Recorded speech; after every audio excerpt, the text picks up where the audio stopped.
Hey YouTube, I want to introduce you to the VP9 by H&K. This is a great pistol. VP is actually short for Volk's pistol or People's pistol. It's a very, very popular pistol out on the market now. I've kind of been slow to get to it. I'm really kind of a Glock fanboy, if you will. But you know, having the 19, I've had the 17, and also I think I've had two 17s, a couple 34s, just several of the Glock pistols. I decided to branch out and try H&K. It's a great gun. It comes with 17 round magazines now. I think when it originally released it was only 15 round, but I might be wrong with that. Maybe that was the P30, but I got two 17 round magazines. Magazines are definitely more expensive than Glock. There's a lot of folks out there gouging for maybe $50 a piece. I think our local gun shop had them for that same price, and I put it back on the shelf when I seen it because I was able to get it online for I think it was like $38 or so, and so I picked up 4 extra mags. One thing that's amazing on the VP9 is the trigger. It just feels really great. It's a lot lighter than most stock triggers, and it's better than most of my Glocks even after the upgrades. Another perk to the H&K VP9 is that it comes with steel night sights.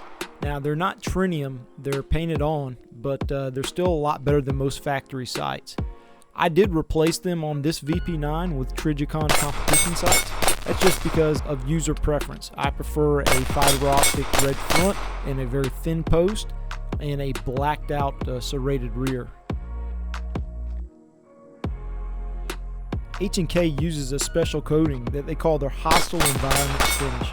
This is corrosion resistant, and it also does well with impacts and just anything you really can throw at the firearm.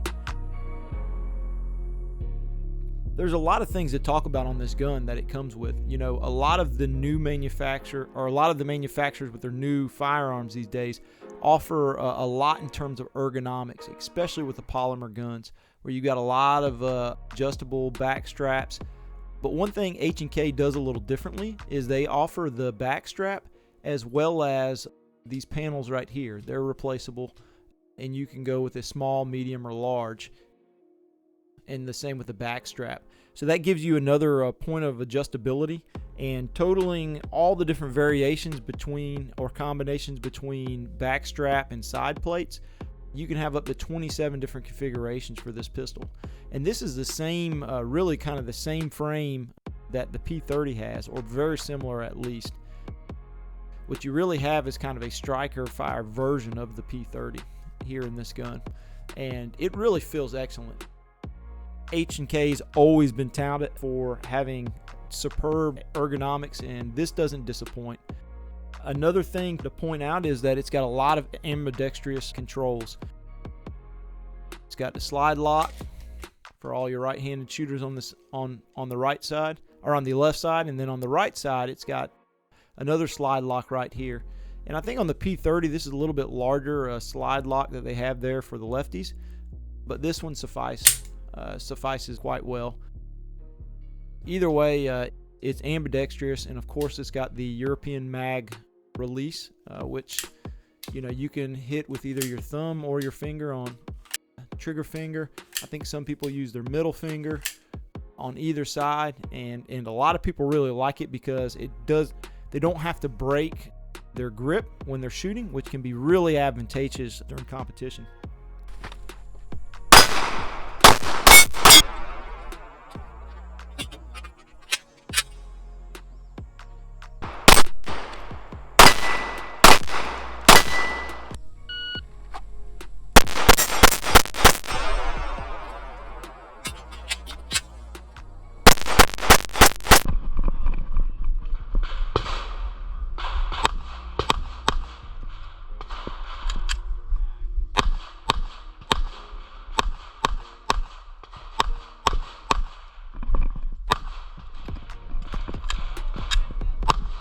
I really like the paddle magazine release, and I haven't had it bite me at all.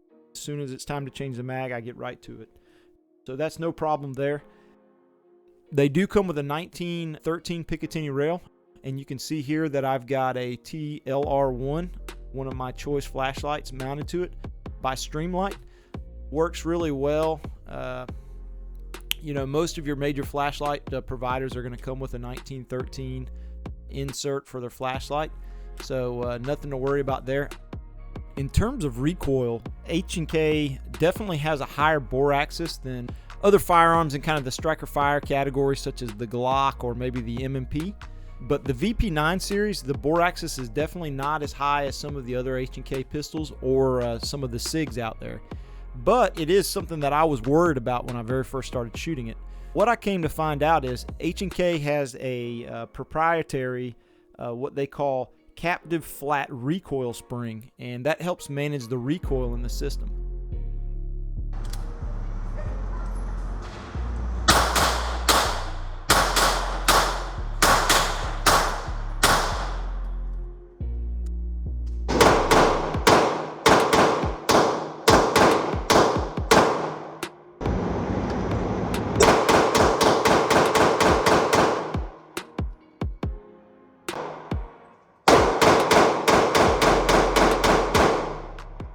So we'll go ahead and break the gun down real quick. First, take out the magazine. Obviously, the gun is clear. It's been checked prior to the video. The way that H&K, and I'll show you guys real quick, the way that H&K works as far as breakdown is it's got this takedown pin here. And what you have to do is you see there's a little cutout there on the slide that you need to line up. And it lines up right there at slide lock. So it makes it real easy. You just turn that down. You release the slide lock, and one thing that a lot of people complain about with Glocks is you have to pull the trigger to disassemble the slide. With H&K, you don't. Now, at first I thought I did because it won't come off freely unless you pull the trigger, but it does. What happens is if you take that lever and you just press it forward a little bit, now the slide comes right off. So you just press that lever forward and the slide comes right off, no problem. All right, now let's look at the inside. So you see here, there's that flat captive recoil spring that they talk about. It's just a spring and guide rod. It is a steel guide rod. It does seem to work really well. They definitely got the right spring weights and everything dialed in on this one. I was very impressed with, again, considering the height of the bore axis, how quick I could shoot this. My splits were really on par with my Glocks, so I was very happy with that. And then we'll look at the barrel while we're in here. So the barrel is something that they tout quite a bit. So this barrel is cold hammer forged, and it's made out of what they call cannon grade steel. Now, I haven't cleaned this since I shot the IDPA match yesterday, so it's a little bit dirty. The barrel shoots really well. It's polygonal rifling.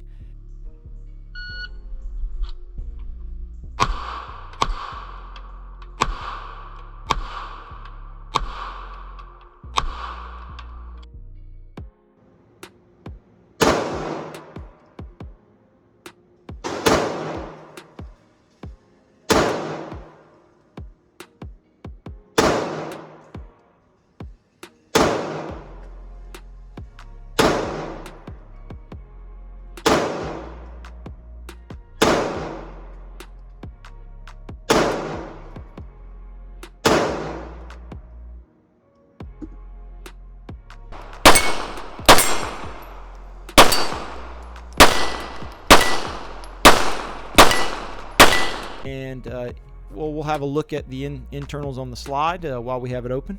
So definitely looks a little bit different than a Glock, if that's what you're used to. You can see the trigger mechanism is definitely a different design, but it works really well.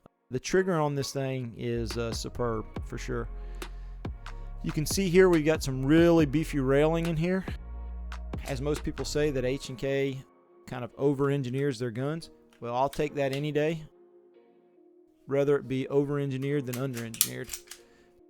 Some other features that the gun has that you don't see on a lot is you have these protruded charging supports. I mean, that's pretty smart on their end. It works out really well. So all in all, that's the VP9. It's just a great gun. I think all of the reviews that I've seen on it have been really positive. It's a good looking gun, a good feeling gun, good shooting gun, and really, although it might be at a slightly higher price point than, let's say, Glock, the trigger by far makes it worth it, in my opinion. I would recommend checking out the VP9. It's a great gun. I hope you guys enjoyed this video. If you did, please like and subscribe.